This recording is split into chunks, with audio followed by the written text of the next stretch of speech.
Welcome, guys, to episode 106 of Behind the Shield podcast. As always, my name's James Gearing, and this week I bring to you a man who was recommended by one of my past guests, Peter Park, and I've also enjoyed his podcast, which is called Finding Mastery, and my guest is Dr. Michael Gervais.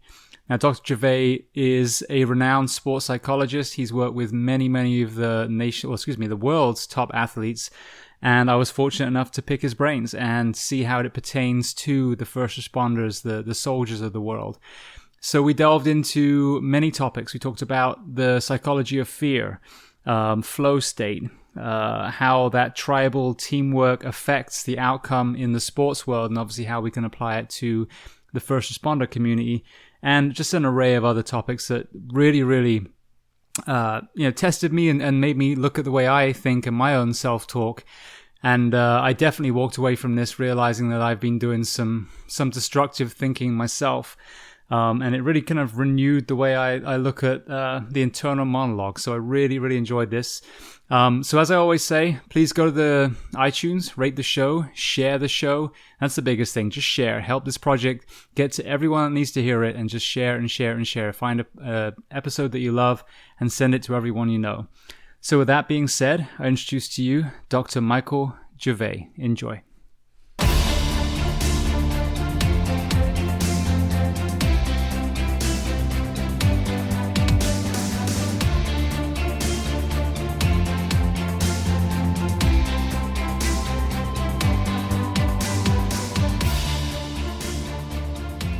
So, Dr. Gervais, thank you so much for coming on to the Behind the Shield podcast. The opening question I always have is, where are we finding you today? Oh, first of all, thank you for having me. I'm honored to be part of your community. And I'm currently in Hermosa Beach in my office and in Southern California. Okay, then were you born there or somewhere else? No, I was actually born in a small town in Virginia. And I spent the first handful of years there. And then my family moved west in, I think it was like fourth grade. And then fourth grade onward, I've lived in California. Okay, brilliant. Now, I always delve into this a little bit if it's okay. What was your family unit like? So what did your mom and dad do, and how many siblings did you have? So mom and dad, so I have one sister. That's the easiest place to start. Mom and dad. Mom stayed and ran the family, and dad early on pretty much worked for corporate America and worked his way through that ecosystem, but then also had very early days had a strong kind of commitment around the house, because we moved into the country and there was no street lights. I mean, we were out in the boonies, so there was a commitment around making sure the family system was right, but he also had a corporate job at the same time. Right. Now, was that in California or in the boonies, or in Virginia? That was in Virginia. Yeah. So that's where I feel like I got some roots in Virginia. I mean, it was literally just way out in the middle of nowhere. It's a small town called Warrenton, which is built up quite a bit now. But when we were there 40 some years ago, it was tiny.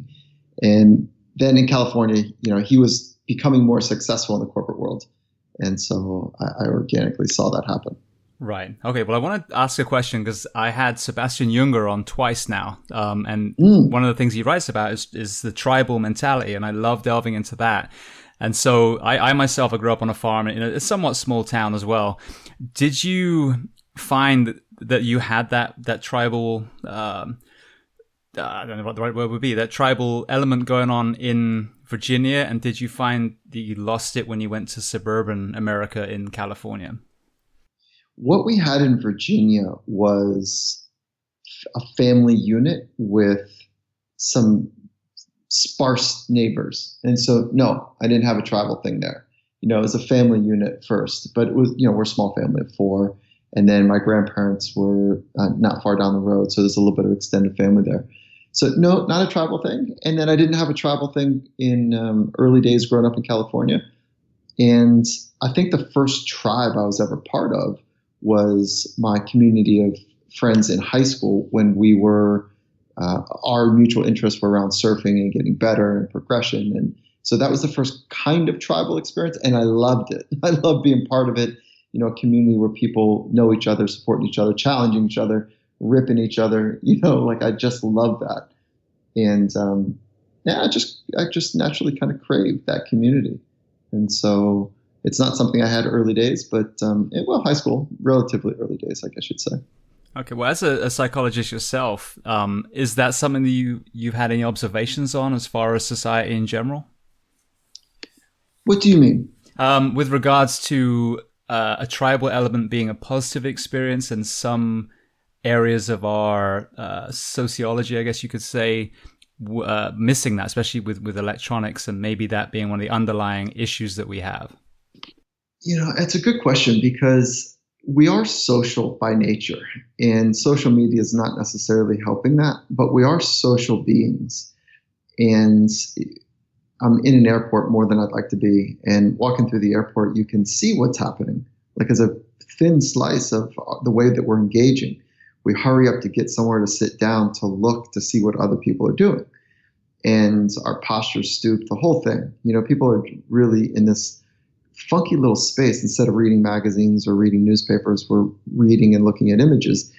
But then there's another layer that takes place, is that, like, let's say that a couple is sitting next to each other, they're flipping through their phone, looking at social media, but then they'll say, hey, look at this. And it's a funny little something, or hey, check out what Johnny's doing. So there is a social engagement that is binding people that are already in intimate relationships. And then there's this fringe thing that's happening, where we're connected to people we haven't seen for a long time or might not even begin to know. So there's this fringe social engagement that's taking place. There's an intimate connection as a talk track that's happening around social engagement. But I'm not sure it's ever going to replace eye contact. It's never going to replace, the neurochemistry exchange when somebody talks about something intimate or scary or difficult. And so I'm not mad about social media in any ways. We are social beings, but at the same time, I think there's a balance that we need to look for between checking in what others are doing and checking in what ourselves are doing and checking in with our intimate loved. And so the tribal piece for me is like a much deeper commitment than a social gathering. It's not like this just, the social gathering is cool, it's fun, it's whatever, a group of people get together for an experience. But then there's a team, and a team is like, okay, we're going to work together. We're going to try to figure something out. And a layer deeper is tribe, where it's like we're in it, and that's very much a family feel. And that is rare. That is a really rare thing. Right. Well, I mean, obviously you've worked with many, just successful people in general, but you have worked with a lot of teams. Can you think of any specific examples of where that tribal element was missing and therefore they weren't successful, versus one where, due to that tribal element, they were very successful? Countless, and before I got to the women's national team in volleyball, the U.S. women's national team, they were a high-performing team, kicking ass, top ranked in the world. Ended up taking a silver in the Olympics. So that's not bad. However, they lacked a community. They were performance razor edged in about their communication, their relationships, and the way that they fit together. So the tribe was dangerous to each other, if you will. And then so they wanted to do some purposeful work around it. So I was fortunate to spend time with them in the last quad, not the current quad, but the last quad heading into Rio. And they got the tribe right. They got the community right. And they really knew each other, supported each other, challenged each other, were on the journey together, and did great. But they didn't get the outcome that we had hoped for. Everyone's vying for better than silver, for gold, if you will. And we ended up getting a bronze. Now, I'll say that the community was really strong and the experience was worthwhile. And when I asked some of the gals about their experience in the previous quad versus this quad, so when they got a silver and it was hard, there was no real meaningfulness in relationships, and then getting a bronze, but felt connected.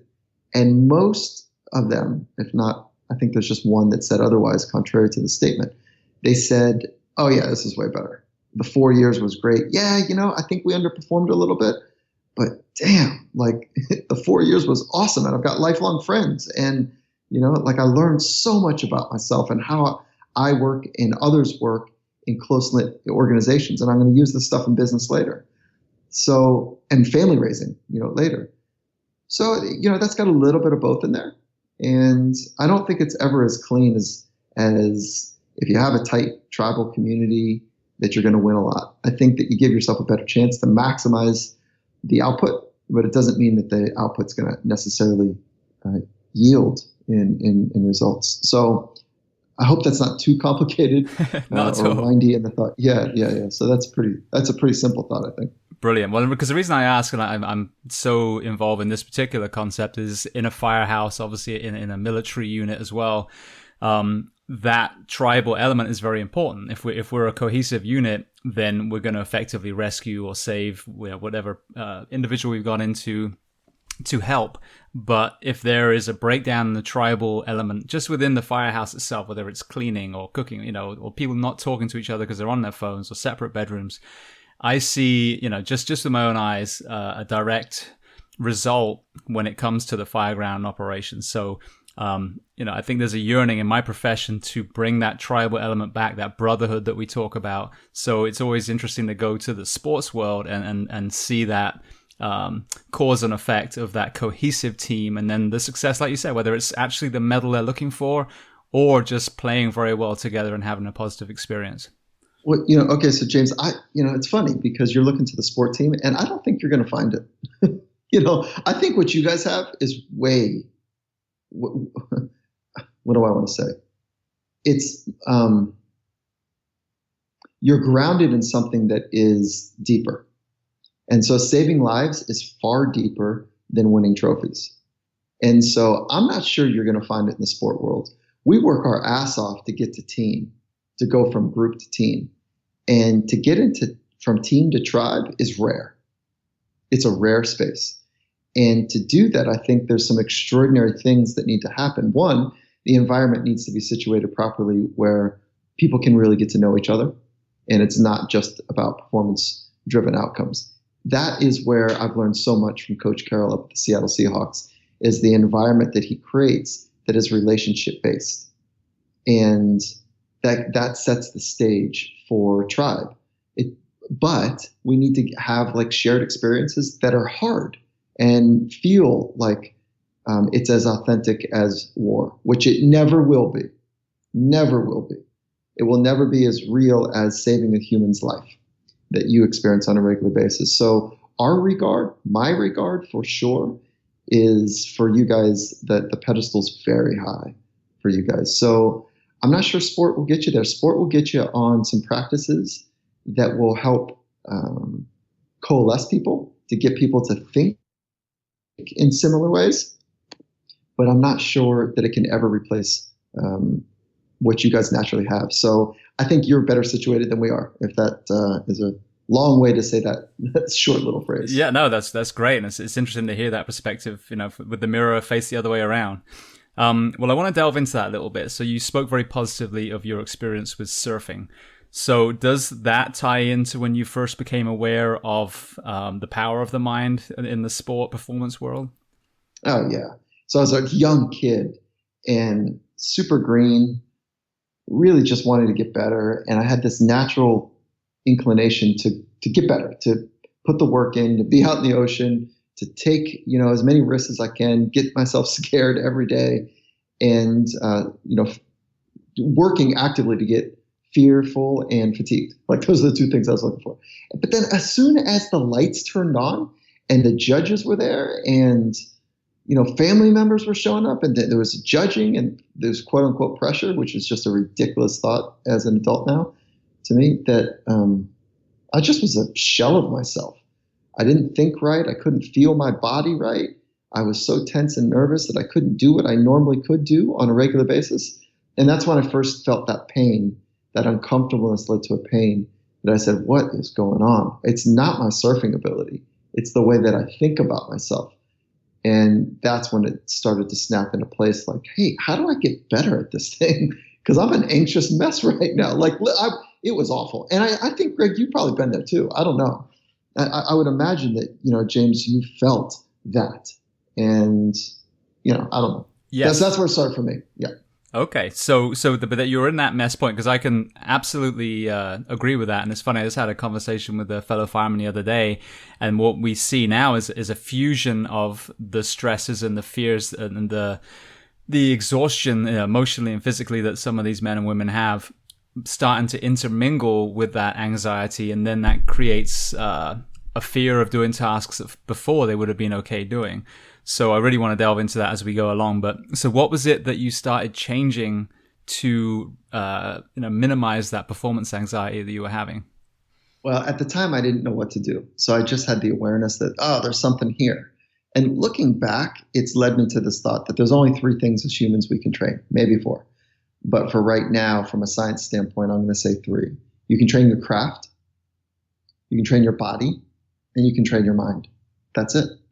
So no longer are the best in the world leaving the mindset piece or the mental skills piece up to chance. And so they're investing in very sophisticated ways to train their mind. But at that point, 30 some years ago, I had no clue where to go. I don't think really anyone, strike that. It's not that there wasn't anyone. It was just the beginning of an industry thinking about the science of how the extraordinary mind works. So for the histories of psychology, it was about how the broken mind works. And so I didn't know. And so I just started studying the mind. And the only thing that was really available to me was some fringe kind of tapes from pop psychology-esque type folks that were talking about motivation. And, I'll leave the names out because it wasn't grounded in good enough science to warrant what they were talking about. And then the dysfunctional mind, like how schizophrenia or bipolar or depression or anxiety. But it wasn't until about 40 years ago where the emergence of science became interesting to scientists. And it wasn't until like the last 20 years that it became pop awareness, where it was pop culture to it. Like, how did the best and the best of the best train their minds? And so the easy answer for your thoughtful question was, I didn't know. I just thought that there was something there I should train. And I just started learning about the mind, but it was mostly about the dysfunctional mind. And eventually I found the graduate school track about sports psychology and how elite athletes, the science of how elite athletes condition their mind. Right. But that wasn't until another 15 years later. So what were you doing career-wise at that point? Well, I barely got out of high school. High school was not a good fit for me. I didn't learn right. Let me say it better. Wasn't interested in learning the things that were offering informal education. And so I was not a good high school student. So I barely got out of high school, and I didn't have the grades, nor did I take an SAT or a PSAT. I went surfing on both of them. So there's no way I could get into college. My parents gave me this ultimatum that either I get a job and move out, or I go to community college. So I knew I could go to school and keep surfing. So I went to community college. It was it was a little private school called Marymount College that was a 2-year program. And it was just like, 3 golf ball pitches away from a really good surf break. And so that's where I went. But what ended up happening is that I literally fell in love with, the invisible, and philosophy became interesting. Theology became really interesting, the science of like spiritual practices. And then psychology was like a little bit more concrete than both of them. And so I love all 3 of those and how they work. And so I started really becoming interested in the science of psychology. So that's how it happened for me. And then once I got wind of it, no one ever had to ask me to read another book again in psychology. Like, I was reading as much as I could get my hands on. And I'm not a reader. That's not how I was born. But I was like, well, I don't know if I was born that way. It's a little bit too much. But that's not who I was at that time. But I did like to learn, and I wanted to figure things out, and I was interested in improvement. And so that's a long story to get to it. But yeah. Yeah, well, it's funny you use that example because I was the same way. I didn't struggle in school, but I did not enjoy school at all, and I was a straight, C student at best. But then when I went through fire school and paramedic school, I was a straight A student. And it's again that underlying thing that I know you talk a lot about, which is understanding your why, that burning desire inside you of what you're really meant to do in this earth. Yeah, that's exactly it. And you know what? That's hard. that's a difficult thing to wrestle with. I was talking with Bob Hurley yesterday, and Bob Hurley is the founder of Hurley Clothing. And it's a Billabong, Quicksilver, Hurley, Volcom. Those are some of the big brands in surfing. And I was fortunate enough to sit down with Bob Hurley, and he says, every day I think about my purpose. So somebody who's made a global impact on the surf industry and the clothing company is still thinking about purpose. I just found that so remarkable. And so it's a hard question to think about. What am I doing here? What is my purpose? And there's no shortcut to that. And it really does, clarity of that comes from asking that question a lot, writing it down, talking about it with wise people, and seeing how it snaps together with what you are actually competent at doing. Because if you think your purpose is to make guitars, but you've got, a bunch of thumbs and you can't hold a screwdriver very well, and your artistic eye and your ear is out of whack, are all compromised, then it's going to be hard to make things that are going to purposefully change the world. So there's got to be some sort of competency. There's got to be some sort of relationship piece to it. And then the ability to have the autonomy to choose the way that you think, the way that you organize your actions. And those three things, competency, autonomy, and relatedness, are all drivers for deep motivation. And that's the work of DC and Ryan. DCI is the last name, DC and Ryan, and their work on motivation. Brilliant. Well, that's an interesting point that you bring up as well, because what we see in the fire service, you have your absolute go-getters that are 25 years in and still just enamored with the job and training every day. But you get a very large portion in the middle. You get the bottom portion that probably should never have been in the job in the first place. And I'll just say that now. But there's a middle portion that are swayed depending on their environment. If they're around a bunch of go-getters, they'll probably be more fired up. But there are some factors physiologically that definitely are challenges to motivation as well. And we'll get into that in a little bit. But when you have an individual, I know you don't just work with sports athletes, you work with a whole array of people. How do you nurture maintaining that motivation that people initially had, and they truly were doing their burning desire, their passion, but 10 years later, whether it's a business that's beating them down, whether it's like my profession with the sleep deprivation and the cause that, maybe we shouldn't be running, that kind of thing. How do you keep that inspiration internally yourself without relying on other people to carry you through that career? It's the right question, James. That's a right question, because external conditions are important. And being around people that are vibrant and are switched on and are hungry it's worth its weight in platinum, for sure. That being said, it's not enough. And it does need to come from within. And my experience is like, what does that mean? That's why I go back to DC and Ryan's approach called the self-determination theory. Is, are you working on mastery, competency, right? Are you really feeling authentically yourself? Do you have the autonomy because when people don't feel autonomous, they get bitter.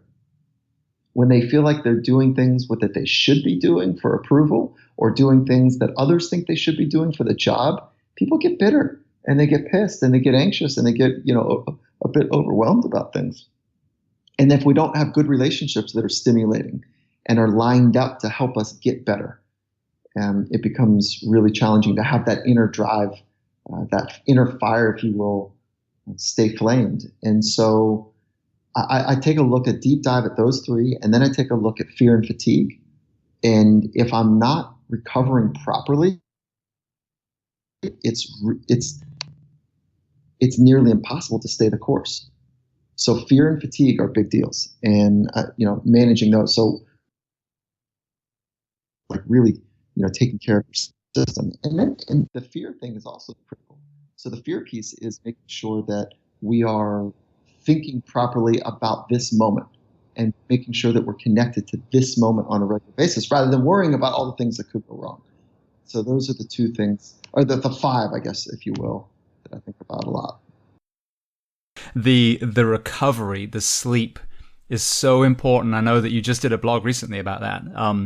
But it's something that the first responders of the world, every third day or whatever, if they're PD, they're on these rotating shifts. In their career, they're literally missing years of sleep over a 25, 30-year career. And so this recovery is absolutely contributing to the mental ill health, the physical ill health. So I kind of want to just, without loading the question, for your athletes, for your business people, for all your other clients, if you wouldn't mind, just explain to me, in your opinion, the value of the sleep and the detriments of missing that sleep. Great topic. And I think people will be surprised if we pull back the curtain on elite athletics and elite sport and, really show you how we think and what we talk about. I think you'd be surprised about how much we actually talk about recovery. And the science and art of recovery is square one. Because if bodies break down, minds follow quickly, and vice versa as well. If minds break down because of monotony and the strain is so high that people don't recover in a thinking strategy, the bodies break down. So everyone on the world stage pushes hard. Like it's not a question. Everyone's working hard. So it's not a question of work harder. That feels stupid to talk about. We need to work harder. Yes, everybody works hard. So the intelligent, competitive, advanced organizations are talking about intelligent recovery. So we want to get, for every unit of strain, we want to have an equal unit of recovery. It's that simple. Now what's a unit of strain and what's a unit of recovery? That's where the art is. That's where the science and art meet together. But for some basic things like, okay, so there's 5 basic primary recovery strategies. First is sleep right. That's the biggest one now. If you don't sleep right, your brain does something very funny. It says, ooh, okay, we're not consolidating properly. We're not recovering properly. So if we're going to have to put a big output out, you know what we're going to do? We're just going to lower the level of normal functioning. And so our brain does a very sneaky, slippery thing, is that it creates a new normal, but that new normal is suboptimal. And it's a strategy to conserve energy so we don't blow ourselves up. And so we become better at maybe moderate ways of living, but we don't provide enough to have optimal ways of living. And so sleep is the big banger. You got to get it in. And if you can't get it in, there's no excuse for the other variables, which is eat and hydrate well, move well, think in optimal ways, optimism, and I can go on and on about some of the think well strategies, and then be in a community of people that are like-minded and vibrant and on it. So those are the recovery pieces together. And it's silly to think that we can play the long game in an optimized way when we're, grinding ourselves to a nub. Now, again, I want to just make this point. If you can't get sleep because of the rhythm of your job, or you've got a sleeping disorder, then get the other 3 right. Get the other 4 right. See if you could lock in 2 of the other 5, 3 of the other 5. Lock them in. There's no excuse in modern day worlds to not eat and hydrate properly. That's laziness. That's choosing comfort rather than performance. And I'm telling you I've got just a low threshold of tolerance for that, because people want to say, I'm not getting enough sleep. Well, okay, I get it. Well, how are you doing on eating? Yeah, I'm doing pretty good. Oh, good. What'd you have for breakfast? Oh, I had some bacon and eggs. What are you talking about? What do you mean? So cholesterol and fat and bad fat? Like that's what you did? Come on. Yeah, no, absolutely. And that's what I try and do with this project. I always talk about this being a double-edged sword. So there's the ownership component, and I try and walk the walk. I'm certainly not perfect by any means, but I try and show people that I'm eating well, that I'm exercising, that I'm taking classes and all these other things, mindful practice. But then there's the other side, which is the environment that a lot of these men and women are working under, where the sleep deprivation is definitely something that the employer needs to change. A lot of these men and women are working 56-hour weeks and then getting mandatory, for another 24 in that week. And so it's really setting them up for failure. And I don't think it's something that people are doing maliciously, but I just don't think there's a great understanding in the sleep medicine world of the negative effects of the lack of sleep. And so when we see the vehicle collisions in the fire service, and obviously the actual deaths of the first responders, be it suicide or heart attacks, you start bringing that all in, and like you said, there's the one component which is the ownership. Well, how were you eating before you got ill? But then the other side is the sleep as well. So my goal is to inspire the men and women to take care of themselves and all the elements that they can do. But just like you said, then encourage them to start working on their employer as to the environment, and educate them that some of these environments that they're working under are setting them up for failure instead of success. Yeah, flat out. That's great. And it's not easy, I'll tell you that, like with travel and alarms, and it's not, I'm fortunate enough to spend time with elite organizations like Fortune 100 franchises that have a global footprint, and they have many of the same issues. So they're not first responder type stuff where they're woke up at 3 a.m. Actually, there are some groups that are problem solvers that have to do that. And they talk about they're on 4-hour stints, 4 hours here, 4 hours there, every night, broken 4 hours. And it's really hard. So your environment is unique. From the cheap seats, it's like, I don't know if there could be something more important than figuring out how to optimize recovery during the day. And that would be mindfulness. That would literally meditation as part of the practice. It would be napping. It would be kick-ass food, like without a doubt. It'd be investing in optimal ways of thinking, because we know pessimistic, anxious, frustrated, intolerant people spend more energy when they're awake than those that are optimistic, grounded, present, and have a high threshold for irritability. And so I'm flat out investing in thinking strategies, or mindset training as we call it, is definitely an advantage. Brilliant. All right. Well, I've heard you talking about optimism, so I'd love to elaborate a bit, because you and please correct me if I'm wrong, but you talk about the relationship between fear and optimism. Is that correct? And if so, if you wouldn't mind elaborating on it. Okay. Well, let me just start with optimism first. Optimism and pessimism are learned behaviors. So there might be some proclivity in genetic coding to come into the world a bit anxious. But we haven't found a signature that says, oh, this type of people are optimistic, or this type of genome is, mapping towards pessimism. It's not that way. So we think at best go, it's a learned behavior, which begs the question, who did you learn it from? And if you learned it primarily from, let's say, your parents, which most people learn their psychological framework from their parents and early experiences, and then don't change them until there's some sort of crisis, mini crisis, or deep desire to grow. Let's say your parents were just flat out amazing, and they really came from a trusting place, and they were pretty much optimistic in general. You're likely going to be an optimist, which means that you're going to look into the world, to your future. So optimism, pessimism, let me give a definition, is the way that the lenses that you view the future through. And optimism is like this idea that something good's about to take place. So let me explore. Pessimism is the lenses that things don't work out. So I don't think it's going to work out for me. And I will tell you that I have not met, is that the right way to say this? Let me be more positive the way I say it. 100% of the best in the world that I've worked with have an optimistic frame. Of course they believe if they apply their efforts that it's going to work out. Why would they put their ass out there? Why would they strain and try so hard? They fundamentally believe that good things happen to them. And it's an amazing experience that's right around the corner. And that's why for the most part, you see people compete to the very end. Now, some organizations and some people they get information that comes into their system through their senses. They see something like they're down by 40 points, or they feel something like, oh, those guys they're outmatching us. And they start to go into a pessimistic frame. And that's actually not like totally pessimistic. It's just being judgmental and trying to save one's exposure to pain. So they throw in the towel early. And I don't want to be part of them. I don't think you do either. I would bet that most first responders have an optimistic frame.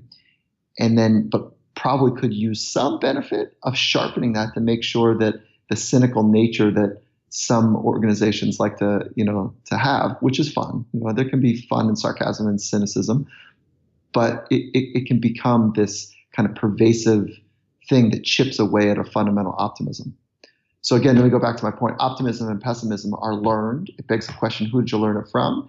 And if you are pessimistic or have some sort of that way about yourself, it is useful, we think, to invest in training optimism. So how do you train optimism? Well, if you take a look at good science, there's some really good research out of UPenn that suggests that just finding and exploring and writing down 3 amazing things every day and just writing those things down could be considered a way to train optimism. And so that's one of the ways that we think about it. We hold people accountable to finding what's amazing in their life and talking about it or writing it down. And that's actually a training mechanism. You can do that socially in a tribe, or you could do it individually. And how does it relate to anxiety? Back to your point, is that those that scan the world and find things pervasively that are going to go wrong certainly should be more anxious because they're more connected to all the things that could go wrong. Those that scan the world and find what could be amazing, it could be great, and it's based in reality, not some naive approach, they live in a little bit more grounded, safe world. Literally, their world is a little bit safer. And so, so those are some ways to think about optimism, pessimism, and anxiety. Yeah, well, I love that because I think, for example, let's take the training ground that we have. I know there's a resistance to training sometimes because people are afraid to, quote unquote, look stupid, make mistakes. But I think with an optimistic mindset, you already know that if you make a mistake, you're going to learn from it. So you're just going to grow anyway. And I think that separates that from the people that are, I guess, pessimistic in a way that they're more worried about their pride and shame than they are the ultimate result, which is being able to save that life when you're relied on to do so. Yeah, and if you think about most of your crew, I bet they don't run. By the way, my dad lived in a firehouse for a number of years, when he was growing up. So I've got stories in my mind about, from a distance about what it's like. Oh, brilliant! In your work, yeah. And so I bet most don't look at a situation and go, "Okay, so guys, this probably isn't going to work out." No. It's probably not going. But you guys have to use good judgment. You have to look at the situation and say, you know what, it's too much. It is too much. Like us going in is not the right way to do things. But I bet for the most part, most people are optimistic in your world. And so, but there is anxiety that is a second cousin, if you will, to optimism. But anxiety is a separate skill that can be trained as well. Right. Well, I want to feed into that if we can. So me personally, and I'll just give you my anecdote and then you tell me if I'm an anomaly or this is actually, some solid science to it. But I have, the I would say the natural anxiety towards almost like an imposter syndrome, like I'm going to fail. But the overriding thing is, I compensate for it by training. And the training to me removes the fear because when that kind of conscious mind gets thrown back when the emergency comes in and you're literally almost acting automatically, after the fact I look back and go, okay, my training did work, so that kind of anxiety went away. Do you find that in all the people that you train that one of the best ways of combating fear and anxiety is just to train in the first place? Well, you've got, partly right. So you can't fake anything because you're faking it. You know that you haven't done the real work. So it's partly right. So proper preparation is a requirement, but it's not enough, right? It's necessary but sufficient. And the reason it's necessary but not sufficient is because anxiety comes from an excessive worry about what could go wrong. What is the antidote for anxiety is confidence, which is a relationship that you have with yourself about what you think you can do. So confidence only comes from one place, which is not your preparation. It comes from what you say to yourself about your preparation in relationship to the demands that are coming down the pipe. Okay, so if you haven't done the work, you probably should be nervous. Okay. Like in life, if, and in performance, you haven't done the work, you probably should be nervous. If you've done the work and you know that the work has been solid and you have a way of maintaining your integrity about your skills, what your skills actually are, and you say, you know what, my skills are X, the demand coming down in this event are X plus 1, I think I can do that. But if you say that my skills are X and you perceive the demands of the environment to be X plus 10, you probably should be very nervous. So self-talk is essential. And self-talk has to be credible based on what you've experienced and done in your past as an estimate of what you can do in the future. So it's a kind of a technical way to think about your relationship to training. But I've seen plenty of people that they've put in blood, sweat, and tears flat out. They've trained their ass off to do what they do. And then I'm thinking right now of cage fighting. And in the gym, on the mat, they're incredible. And they put in the right work. And in the back warm-up ready room, they are feeling pretty good, but they've got some elevated nervousness or anxiousness going on.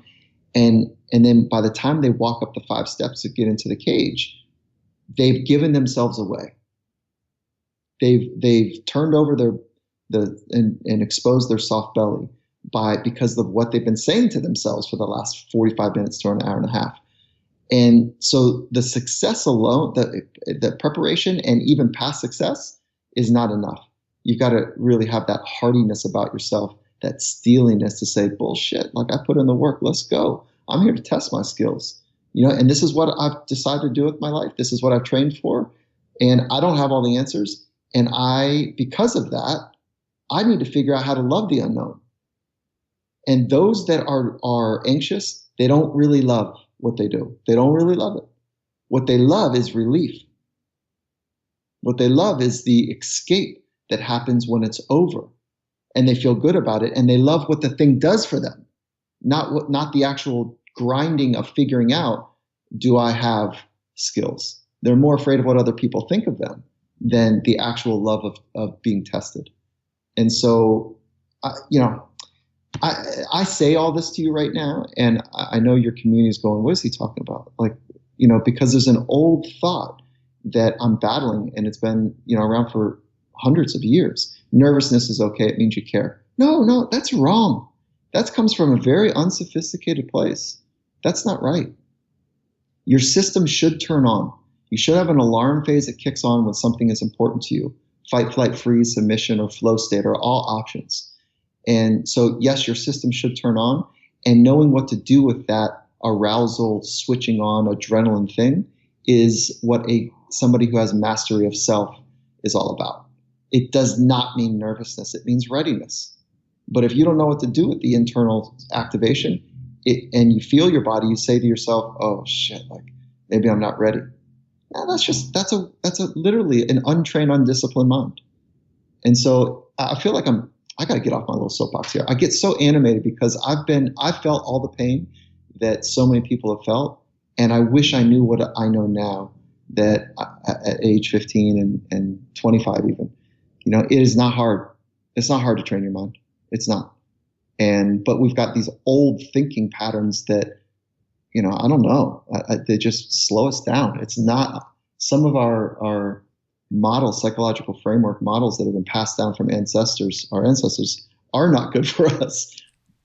Yeah, no, you haven't been, every single word that you've said is going to resonate deeply because there are people that are put in the work that are still terrified of heights, are great firefighters that their knees start knocking at 10 feet up. And so it's an interesting thing to explore because I guess the Neanderthal in all of us is just, calling them a bunch of profanity and then tell them to get their scared ass up the ladder, but it's interesting to delve deeper and see, what can we get them to do, like you said, with the self-talk while we're doing this training that's going to increase their resilience. So that's a nice one. So it's actually not increasing resilience. It's increasing capacity. So resiliency is going through difficult times and being able to bounce back. Right. So like that what you're describing is not resiliency. What you're describing is building the capacity. And there's 2 capacities to build. One capacity is awareness of your inner dialogue and the skill to choose great thoughts. That you can train that, right? That's not hard to do. The second capacity is the awareness of your arousal levels, heart rate, your body being switched on, and then the skill to manage that. And those are both mental skills that we're talking about. So awareness comes first and then skills. So what helps people calm down? Breathing. What helps people become more aware of their arousal levels? Mindfulness. What helps people, the skill of speaking well to yourself? That's self-talk. What helps people become more aware of inner dialogue, self-talk? Mindfulness. So it's not hard, but let's just use the latter example for a moment before I go to the more concrete example.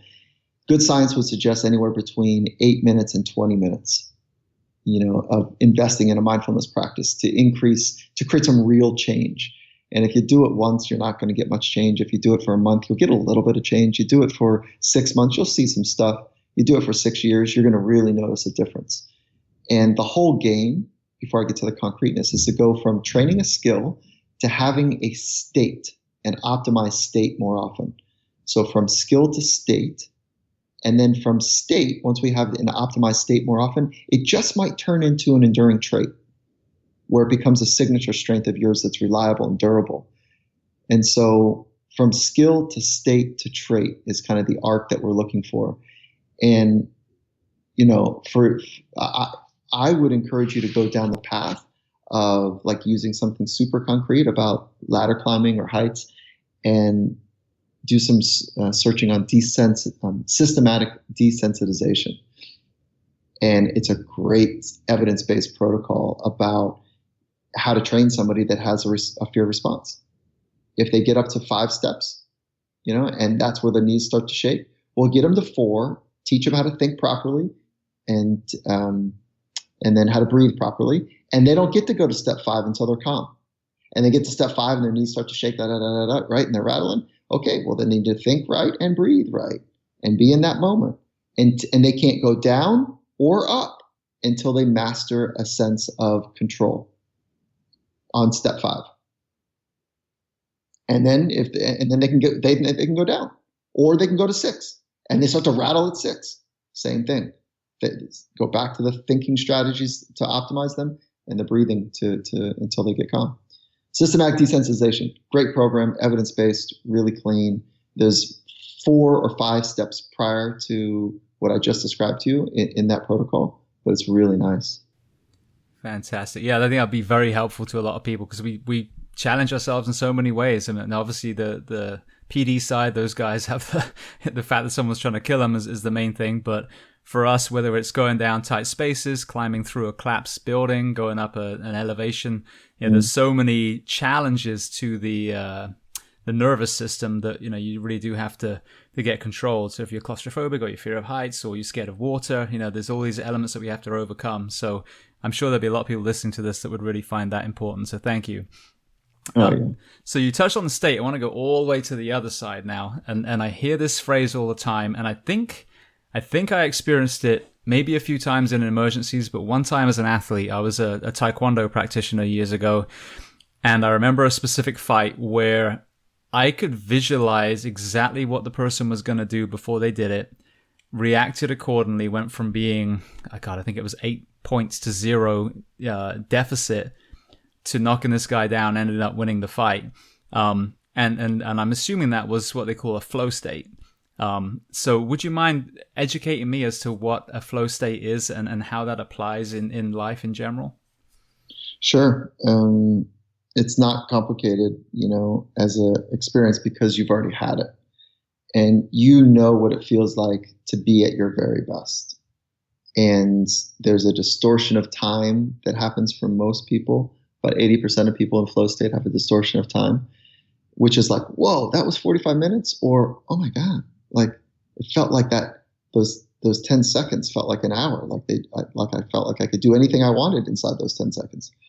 So it's when excuse me, I was just gasping for air. It's literally when you are at your best. And that's what a flow state is. It's the most optimized experience a person can be in. And so how do you get there more often? Well, it's a big part of the inner game, which is interpreting your environment to be challenging and honoring that you have the skills to match that demand. It is embracing the unknown and the risk that comes with that. It's having very clear goals about what it is that you need to do or want to do and how you want to do it. It's being in an environment where the feedback loops are rich so that you know from a moment-to-moment feedback loop how you're doing. And like those are some of the conditions that precede and can be actually manipulated, if you will, and trained to increase the frequency of flow state.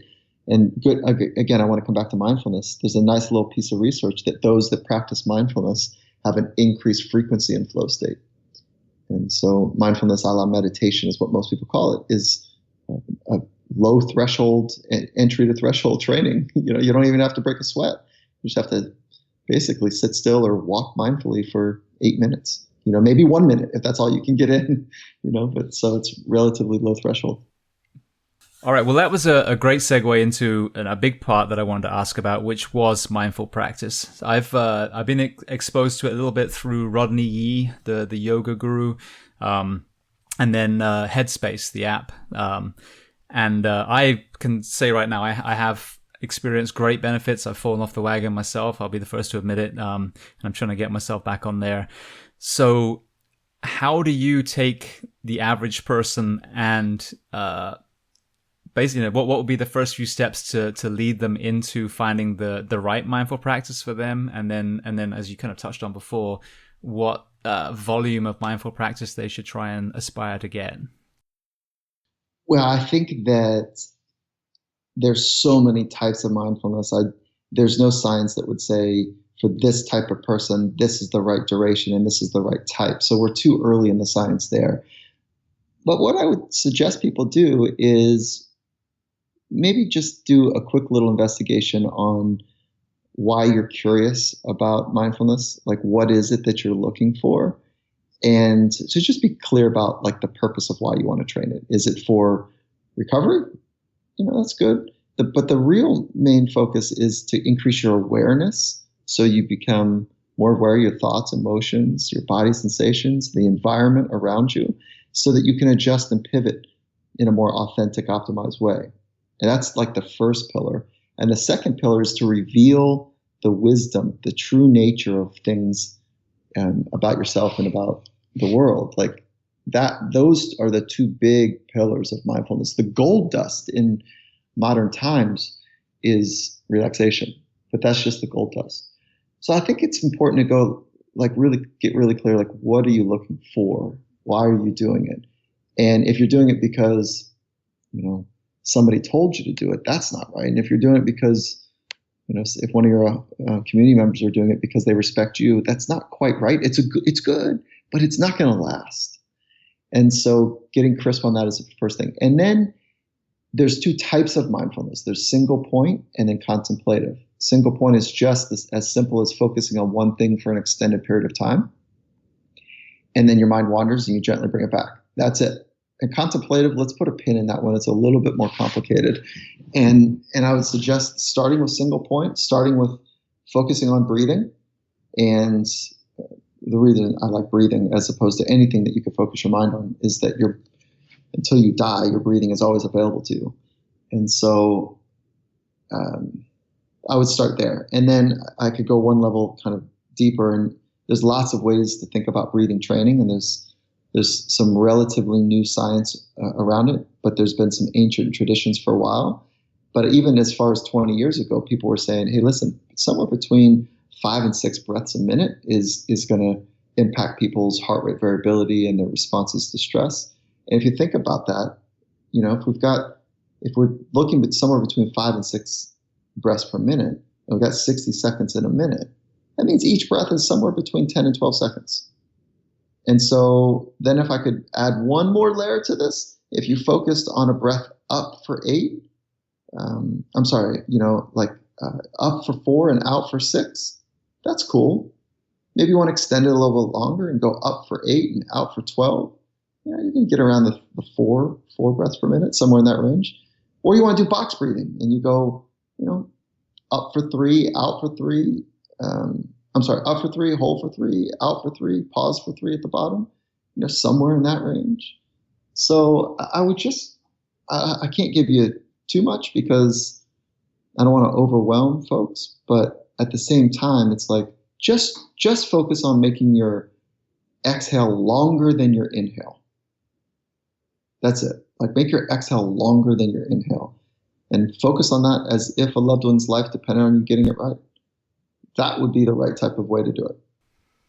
Well, I found very good success with that on the way to a call. When obviously we get calls that it's a sprained ankle, you're not really too anxious about that. But when it's the pediatric code or some of these other ones that really have the potential for sparking our adrenal system, I do that on the way to the call. I try and I wouldn't even say it was box breathing, more what you were talking about, a slow inhalation, a slow exhalation. But what's even more pertinent is when we are in the fire, if we're actually on a fire call, we only have enough air. Yeah, the air on our back is all we have in the world. So the more control we are with our breathing, the anxiety portion, the mental portion, but even the physiological portion, the more air we have, the more chance we A, have to reach someone, and B, get ourselves out safely as well. That's exactly it. And then I would challenge you, James, maybe to do that breathing every day, right? So that you're not just doing it in crisis mode to manage, but you're front loading the training to get ahead of it so that you do have better controls of your arousal system, your nervous system, as well as potentially slipping into some really deep understanding and, some awareness. Because what ends up happening when you're focusing all of your essence on your breathing, you become better at spending time in the present moment. And the present moment is where you experience high performance, but more importantly, you reveal wisdom. Yeah. And another thing that I suffer from is the monkey mind. And I think it was Wayne Dyer talking about, I'm sure I've got the numbers completely wrong, but we have 10,000 thoughts a day on 100 things. And that's definitely what my mind is. And I think it's made worse by social media and all the other inputs that we have. And when I've been doing this mindful practice, it's just calmed that down. And I know that we talk about it a lot. You don't meditate once and everything goes away. You become aware of it. But just clearing the white noise from my brain is so restorative in itself. That's it. That's great. And I don't, just be clear, I don't agree with the 10,000 thoughts. And I don't, So, but yes, the concept is right on the money. Okay, well, let's explore that then. So what would be your take on that whole concept? For thoughts? Yeah, for white noise. The whole job is to get from noise to signal. Like that's our job, right? Get out the noise, get to the signal. That's our job definitely for first responders, definitely for people on the path of mastery, is get to the signal. What's the signal? And the signal can only be experienced in the present moment. And if your monkey mind, your wandering mind, your undisciplined mind, which is most of our minds, can't really tell the difference between signal and noise, we got problems.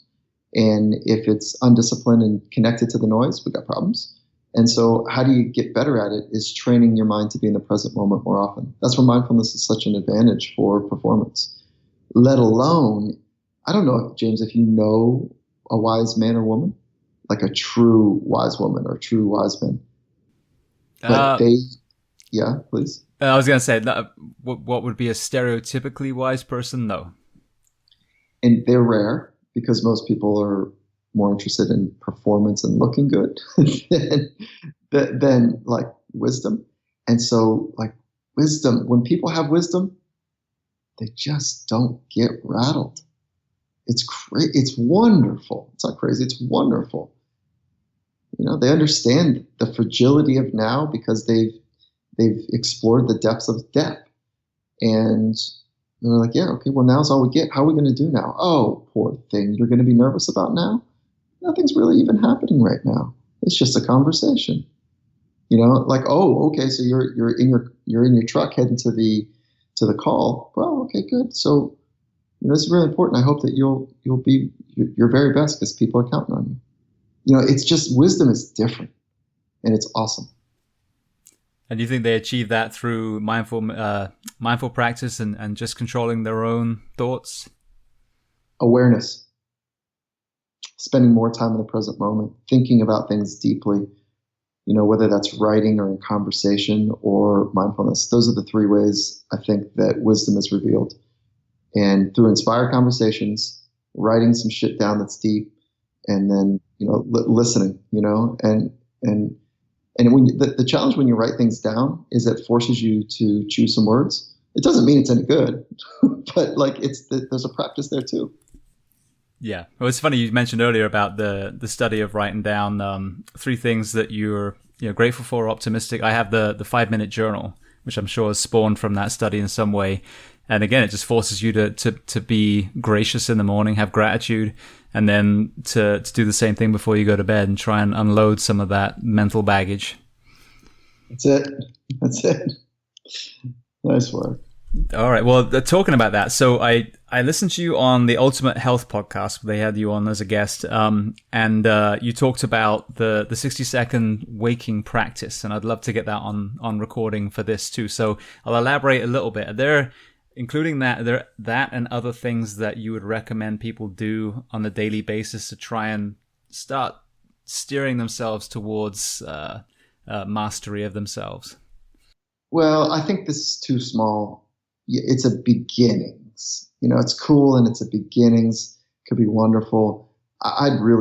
There's so much I'd want to share with your audience and your community about the path of mastery. But certainly this is a nice little easy entry point. So the 4 steps, 1 is 1 breath. Before you take your sheets off, 1 breath. That's it.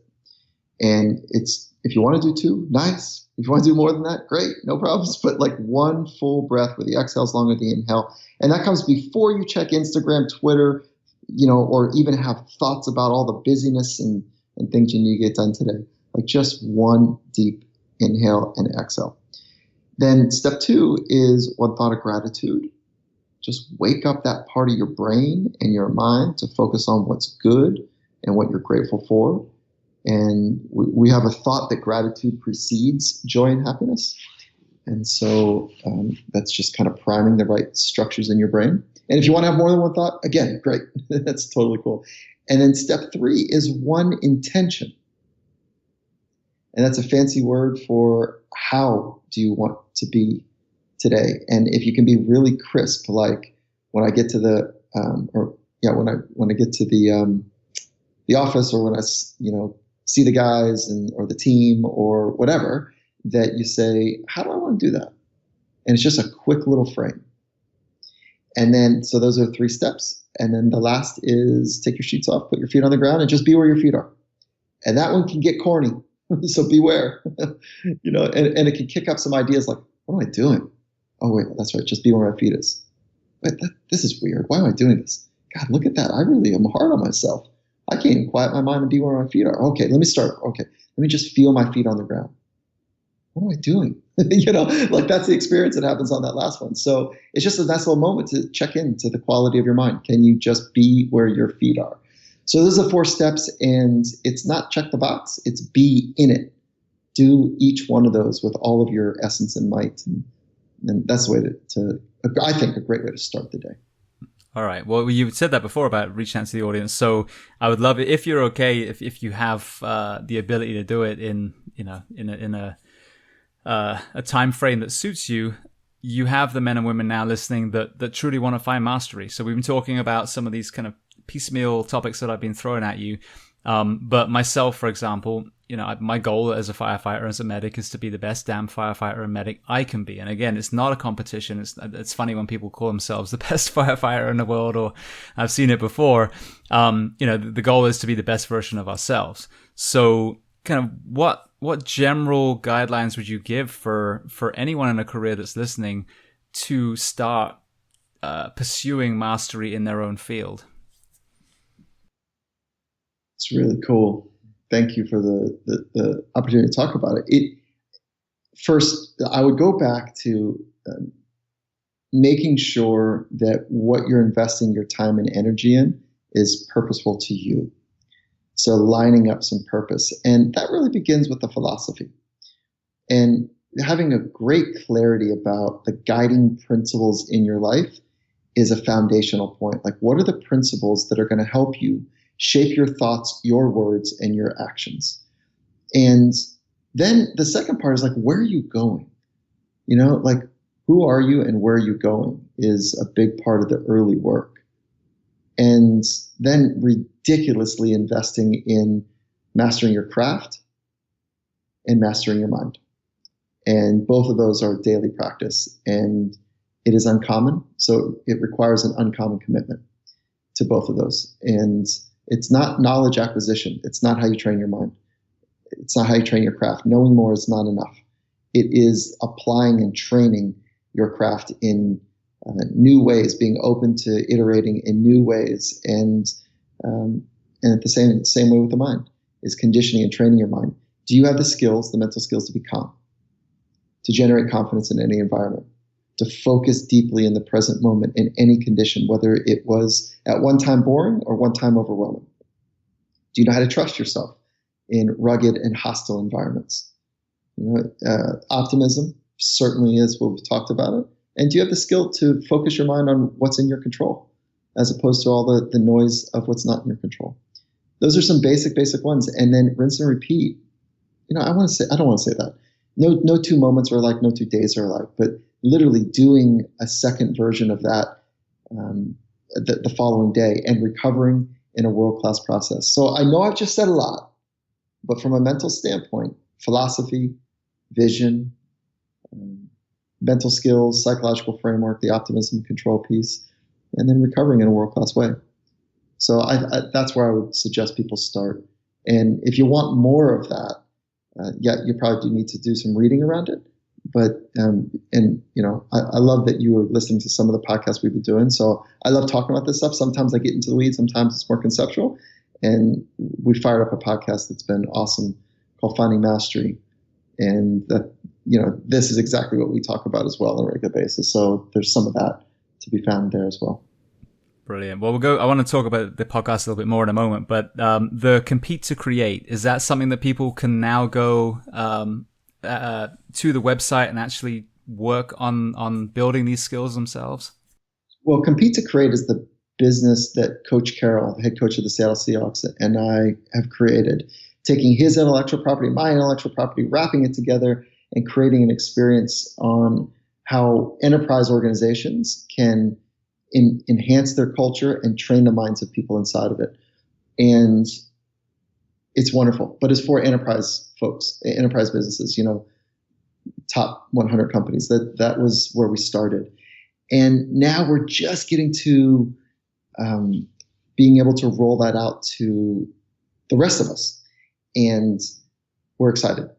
We're just in the pilot phase of seeing if we can get this technology to snap together properly. So we're in the pilot phase right now. We think by fall it's going to be available, but I'd encourage you to maybe punch over to competetocreate.net, and there is a waiting list. If you want to get on the pilot waiting list, you can check into that, and then also get on the waiting list. I know it sounds kind of crass to say waiting list, but we're not set up to do 10 million people. Like, we're not set up to do that. So we're gonna do waves of individuals as we roll it out. Probably in the thousands, the tens of thousands. So, but these things we found that they fill out really quickly. So that's competetocreate.net. It's coming available. And then the podcast, findingmastery.net, are the two places that I'm spending a lot of time. Yeah, well, onto the podcast then. So I was introduced to you by, and I should have mentioned this at the beginning, by Peter Park, the trainer who trained Lance Armstrong amongst a whole host of other athletes. And when I always ask a question, which I will ask you at the end as well, which is, can you think of someone he would recommend to come on the show? You were the name that he recommended. And so when I delved into the podcast, having not come across yours before, I love the fact that you have this smorgasbord of guests, and some of my favorite ones I've listened to so far were Dr. Harry Edwards, David Goggins, and Vitor Belfort. All completely different backgrounds. You got a military guy, you got a member. Was he actually a member of the Black Panther? I forget now. I think he said he was, wasn't he? Dr. Edwards, yes. Yeah. And then obviously Vitor from UFC. But again, you have this spectrum of guests, but you're finding these common denominators amongst them. So I guess I'm asking a question after doing a huge explanation, but have you found any common threads now with all these podcasts that you've done, but there's some key common denominators of these successful men and women that you've had so far? Yeah, I haven't pushed it through the right machine learning to see what the trends actually are. So anything I'm going to say right now is totally biased based on the recency bias, what I've just heard from the theme, or what I want to say, But so I want to reserve that right now. I haven't pushed this through the right machine learning process to know exactly what we have. And it's overwhelming, really. There's just too much insight and wisdom and shared knowledge that I can do that properly right now. I'd like to say that people, are practicing mindfulness and are invested in training their mind, but I don't know yet, and so I want to reserve judgment. Yeah, yet. Right. Because I've noticed that one thing that I've seen in the guests, I'm just about to hit 100 in a couple of weeks, so not a huge catalog, but it's the optimism, definitely, but the gratitude as well. Some of these men and women have been through, literally to hell and back. I had a guy called Ishmael Bey on the show a few weeks ago who was a child soldier in Sierra Leone and got rescued by UNICEF, and now is an advocate. He works for UNICEF rescuing boy soldiers. So you talk about forgiveness and kindness and gratitude, but I see that in so many of these people. And again, I'm sure that's completely related to having control of the mind to create that mindset in the first place. Yeah, awesome. And Peter Park is a legend. So I'm honored that he would recognize and suggest that I come on. So I'm going to thank him for that. Like he's so good at what he does. Yeah, no, and it was funny. I was talking to Dr. Eric Goodman. I don't know if you know him from Foundation Training, who he co-authored their first book with. And Peter was literally supposed to be evacuated from his home for the mudslides that they had in California a couple months ago. And I told him, well, we can just reschedule the interview. And he was like, no, we're fine. We'll just do the interview and then I'll leave. So he was, such a nice guy. I know many people that would do that, but... Sounds like him. Yes. All right. Well, I just want to do some wrap-up questions then. So you've been so generous with your time. First one, I always like to delve into people's minds. Is there a book that you love to recommend to people? Can be about what we talked about today or something completely different.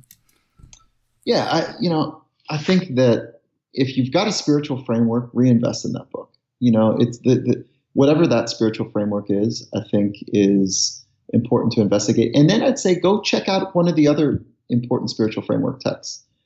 And so when I'm talking about like the Quran, the Bible, like what I'm talking about, the Tao Te Ching, like go check out one of the other spiritual practices and see what they're about.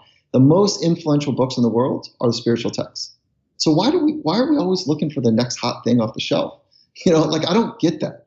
And so there's next hot books off the shelf that a lot of my friends have written and, that are cool to read for sure. But when you really want to get down to it, go invest in a spiritual text that's not yours. Check out what they have to say. See what they're talking about.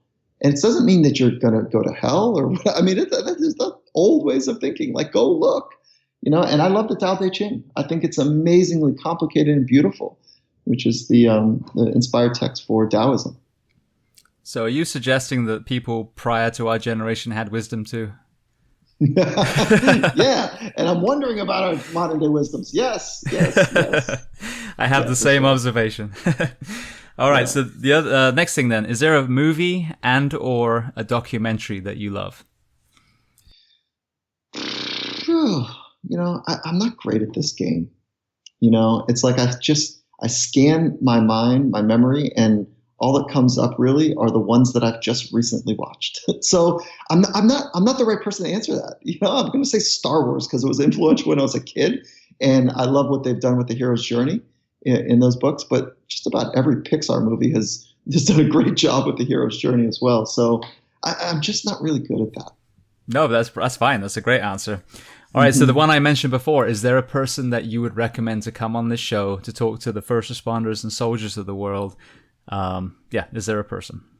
There's got to be someone that you're might not be familiar with because he's not big time in social media, hasn't written a book. He's a local community member in the professional sport world that is really different and sees the world differently and is fun to be around. He's a community member of mine, and he's got a lot to say on Tribe. And I think it'd be fun for you to connect with Troll Subin. And that'll be a new name for you and your community. Excellent, and I love that. That's exactly what I want, the gold nuggets that people don't know about. So thank you. So my very last one before we talk about where we can find all your work is, what do you do to decompress? Yeah, that's a cool question. So as a trained psychologist, licensed as a professional, one of the things that they taught us early on is, so I only see 2 clients a month now. Like that, and when I spend time with a client, I spend 8 hours with them, and it's super intense. And so I don't have like that rhythm where I see 6, 7 clients a day. But one of the things that they taught us early on was, after you do deep, intense work, do something to relax, to reset. And maybe you just go to the bathroom, wash your hands, take a couple breaths, and just kind of gather yourself. So I don't have this big thing at the end of the day that I do, to shut her down or whatever. But I have this consistent monitoring of how I'm spending my energy. And so it's this like really kind of fluid. I feel like I'm in a river, and I can tell when I'm caught in an eddy, and I can tell when I'm heading over to the banks too fast and I'm going to get smashed up. I can tell when I'm, kind of in rough seas or not rough seas, but rough waters, and how to like find my balance in that moment and be a little bit more still. So it's this continual awareness and adjustment, this fine-tuning adjustment on a regular basis, mapping the conditions that are happening to finely tuned as I can be to how I want to be as a man. So it's kind of a consistent modulation, if you will. And that sounds super technical and nerdy, and I am a nerd, but like that's how I do it.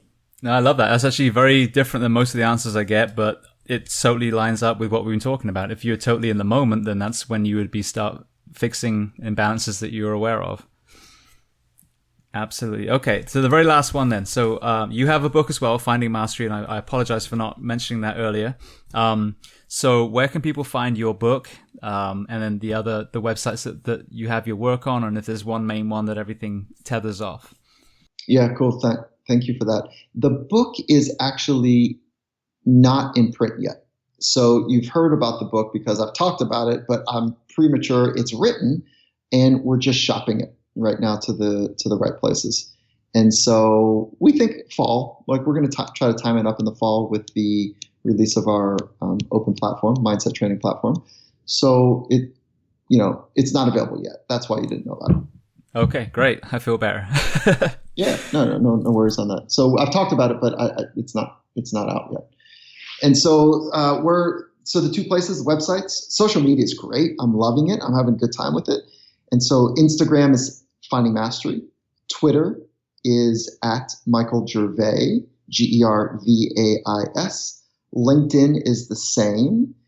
Let's see, where else is there? There's Facebook. We built a community called Finding Mastery Tribe. So findingmastery.net/tribe. And then also compete2create.net. Those are the places. Excellent. Well, thank you so much again. I know it's not the community that you normally reach out to, but the mental component, the psychology of the firefighter, the police officer, the paramedic, is an area that we don't explore that much either. And we're very much in I would say the 80s and 90s with a lot of our education, whether it's physical or mental. So I really, really appreciate taking the time to reach out to us. And even though you were saying that you were, on a soapbox or waffling, I disagree 100%. I think that everything you said today has been gold. And I know that people are going to get a lot from this. So thank you again. No. Thank you. And I'll tell you what, my appreciation, rich appreciation for men and women who serve is, I can't say enough. So I'm grateful to be included in your community. Thank you for doing it. Thank you for the commitment you make to the rest of us. And I have such a deep appreciation for military as well as, armed forces, as well as all of those community-minded people who serve us. And that, who do we call when we're in trouble? We call you guys. So Thank you.